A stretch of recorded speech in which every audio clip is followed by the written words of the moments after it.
अम्बो यो एउटा sport ब्राको $100। My God तपाईहरु पत्याउनुहुन्छ। पानी परेको बेलामा चाहिँ के को जाम हो रिसे उड्दा।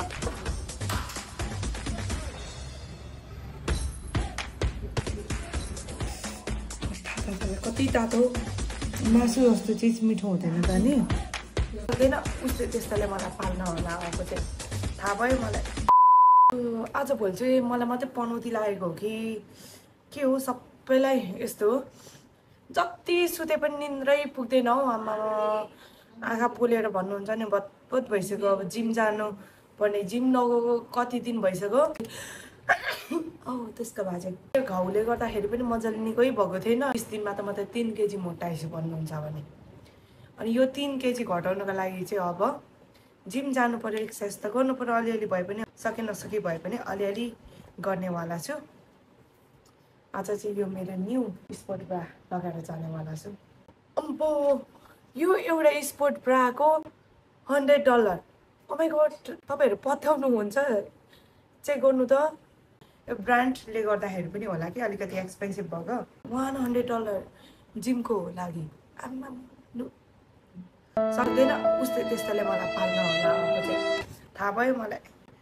मेकअपदेखि लिएर लुगादेखि लिएर अनि पछि बुढाले पाल्नु पर्यो भने त मलाई कुटेर लखेट्छ यार यस्तो पाराले। ल्याएर मम्मी जिम हिँडेको घाउ यस्तो भइरहेछ अहिले चाहिँ। जिम पनि आइपुगिसके। आज लेग डे हो। खुट्टाको गति यस्तो छ भने अब कसरी लेग हान्नु या चाहिँ मैले स्ट्यान्ड पनि लिएर आएको छु। स्ट्यान्ड हाम्रो यत्रो ब्यागमा के हुन्छ ल हेर्नु ल त्यस्तो केही पनि हुँदैन। एक क्रेटिन छ पानी छ पानी पनि 2 बोतल बोकेर आइरहेको छु मैले। जिम बेल्ट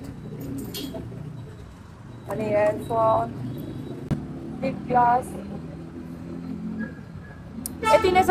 कसैले चाहिँ यहाँ टावल बोकिरहेको हुन्छ होइन पसिना आउँछ नि त पुस्नको लागि। म चाहिँ खासै मेरो चाहिँ त्यति धेरै पसिना आउँदैन।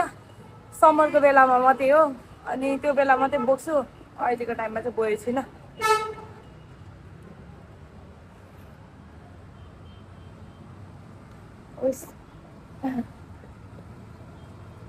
म आउने टाइममा चाहिँ कोही पनि हुँदैन कि जिममा अनि आनन्द लाग्छ मलाई।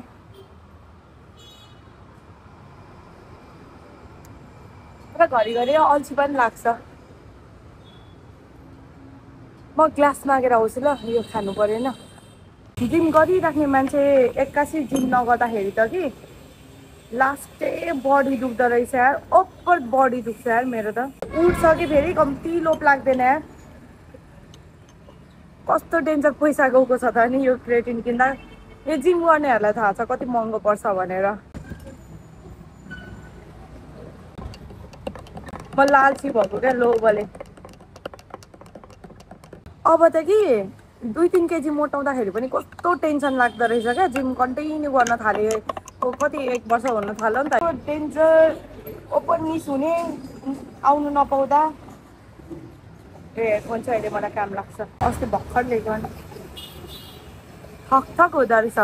जब आफूले किनिन्छ नि तब थाहा हुँदो रहेछ कि अनि लास्टै लोभ लाग्दो रहेछ। यसको धुलो पनि यस्तो उडेर गयो भने क्या।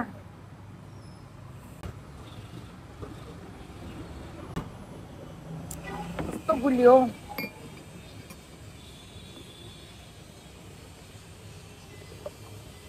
जिम पुरै खाली छ।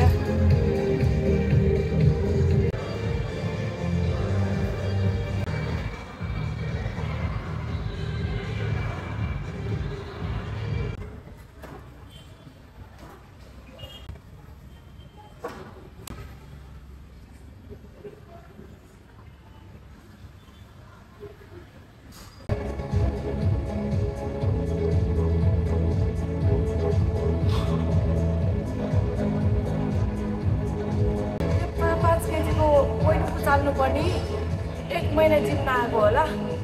यस्तो भारी ह्याप्पी लागेको छ मलाई। जिम पनि सकेर आइपुगे। घाउ पनि बिस्तारै बिस्तारै निको हुँदैछ। अब जिम कन्टिन्यू हुन्छ हाङमाको 1 महिनासम्म कन्टिन्यू हुन्छ। त्यसपछि फेरि हाङमा जान्छ घुम्नका लागि, फेरि मोटाएर आउँछ हाङमा। बिहानदेखिको कफी बाहेक एउटा केरा कि 2टा केरा खाएदेखिको केही पनि खाएको छैन। अब लागेको खानु, बत्तीको पैसा तिर्नु पनि ढिलो भयो आज।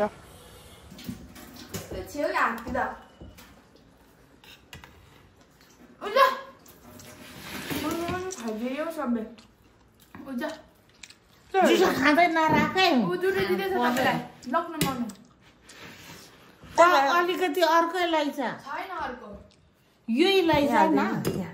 जिमबाट आइसकेपछि जहिले पनि म घरको मान्छेलाई चाहिँ तपाईँहरू छिटो खाना खानु भनेर भन्छु क्या। अनि मैले चाहिँ फाल्टै खाना बनाउँछु नि त मेरो लागि। म टुप्लुक्क घर आइपुग्छु नि तब भात खाइरहेको हुन्छ। म कन्ट्रोल गर्नु सक्दिनँ, देख्ने बित्तिकै खानु मन परिहाल्छ। अनि फेरि अनि खोसेर खान्छु कि दिँदैन नि त मलाई बहिनीले, अनि खोसेर खाइदिन्छु। अनि रिसाउँछ क्या। म अलिकति हेल्दी खानेकुरा खान्छु तर कन्ट्रोल गर्छु भन्दा भन्दै म मात्रै हो कि तपाईँहरू पनि यस्तो हुनुहुन्छ? दामी देखेको यार। 2-3 दिनसम्म चाहिँ वेदर एकदमै खराब छ अरे। तपाईँहरू ट्राभल कता गर्दै हुनुहुन्छ अहिलेको टाइममा नगर्नु होला। अनि म चाहिँ छाता ओढेर अब स्कुटीमा जाँदा त म पक्कै पनि भिज्छु। त्यही भएर अब टेम्पोमा चढेर म बजार निस्किन आँटेको। चढोले जुत्ता लगाऊँ भन्दाखेरि पुरा पानीले भिज्छ नि त नि, त्यही भएर चप्पल लगाएर हिँडेको। त्यही पनि खुट्टा हेर्नु न स्टिक्नीको भइसकेको छैन, अझै छ घाउ बोकेर हिँडिरहेछु। खुट्टा कति राम्रो देखिरहेछ है मेरो खुट्टा, घाउले भरिपूर्ण भइरहेको छ। झन् ठुलो पानी पर्यो। म चाहिँ गीत गाउँदै हिँड्दै थिएँ कि मान्छेले मलाई कस्तो गरी हेरेको, तिम्रो न्यानो अङ्गालोमा भन्दै हिँड्दै थियो कि मलाई त पुलुक हेर्दो रहेछ। म त आफूलाई हाँस उठेको। डेन्जर भाउ बढ्न थालेछ त हौ पैसाको प्राइस टेम्पोको। 150 रुपियाँ नि 150 रुपियाँ नै हो। म चाहिँ धेरै पछि टेम्पोमा चढेर कि कति महँगो लागेको होइन।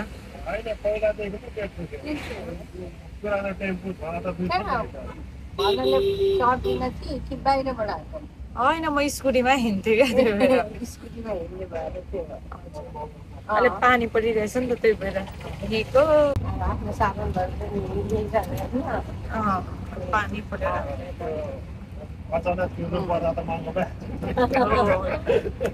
महँगै पर्यो।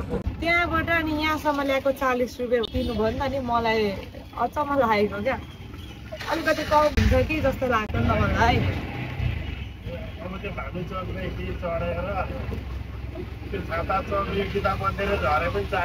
टेम्पोमा चढ्ने कामै पर्दैन, कहिले काहीँ मात्रै हो, त्यही भएर लाग्दो रहेछ महँगो।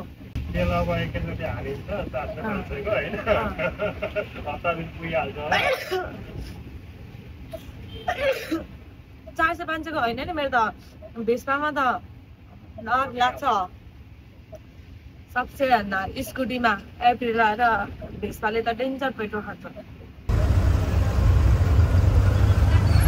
पानी परेको बेलामा चाहिँ के को जाम हौ रिसै उठ्दा।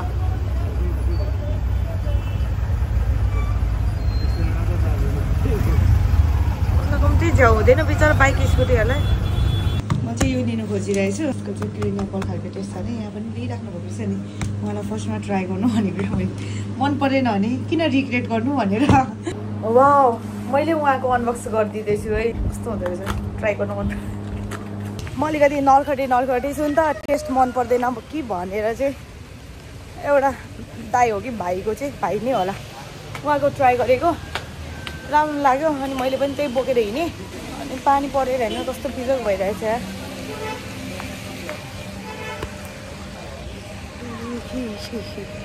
धन्यवाद तपाईँलाई पर्खिनु भएकोमा। बिचरा मसँग पैसा पुग्दैन थियो क्या, उहाँले अब 200मा तलेर माथि गरिदिनु भएको छ। ल जाउँ दाइ, धन्यवाद पर्खिदिनु भएकोमा। हजुर मजाको हुँदो रहेछ। तपाईँ चाहिँ अरू बेला त्यही बस्नुहुन्छ? तपाईँको नाम चाहिँ के हो? उमेश। ए ल म अरू बेला कुनै बेला यसरी टेम्पो चढ्नु पर्यो भने उमेश दाइ खोइ भन्दै आउँछु। आमा घर आएको कि हेर्नु न भाडा खाँदैछ हौ यो फिस्टेले त खान्छु त यसरी खाने हो क्या आमा र छोड्ने कुकरै लिएर बसिरहेको छ भाडा डल्लो भाडा त्यही हो डल्लो भाडा लिनु कसको घरमा यस्तो छ अब हेर न सुडी मुख कहाँ गर्दै खाँदैछ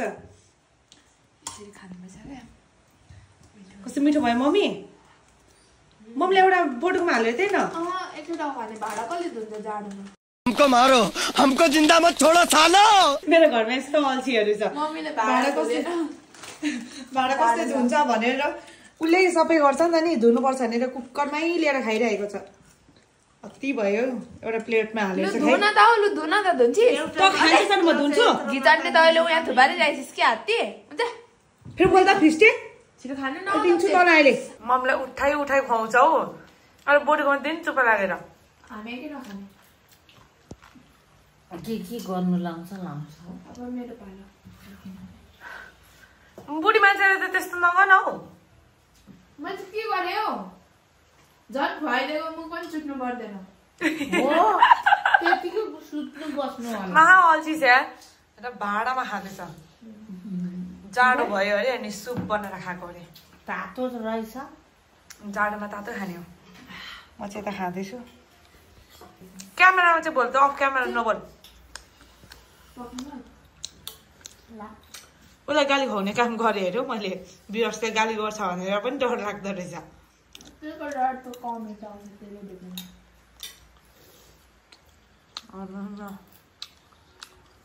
मिठो मम्मी मिठो छ तर पिरो चाहिँ छैन है लु अचम्म ओट्स बनाउन लाएर यो भात खान खोज्छिस् मासु पाएको छ नि त घरमा आज मासु कति खान्छस् यहाँ भयो कति खाने आज यो के को अचार हो टिम्बुरको टमाटरको अचार सुँगुरको मासु साग यता पापड यसमा मिस भएछ खोर्सानी हामी बोसो त जतिको खाँदैनौँ त यो कसको हो मम्मीलाई त बोसो हाल्दै ए मेरो बहिनीले बनाएको मिठै हुन्छ खायो बियर खायो कलेजो तातो कति तातो मासु जस्तो चिज मिठो हुँदैन त नि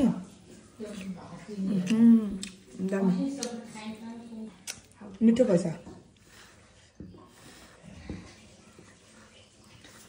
फिस्टे त मासु हुँदा त भात त एक थाल बोकेर बस्छ अझै थप्छौ एकछिन न यो मम छिराउनु तपाईँको मासु र भात सकिन्छ अहिले फेरि जिम गएर आयो है यताउति गऱ्यो कामहरू अनि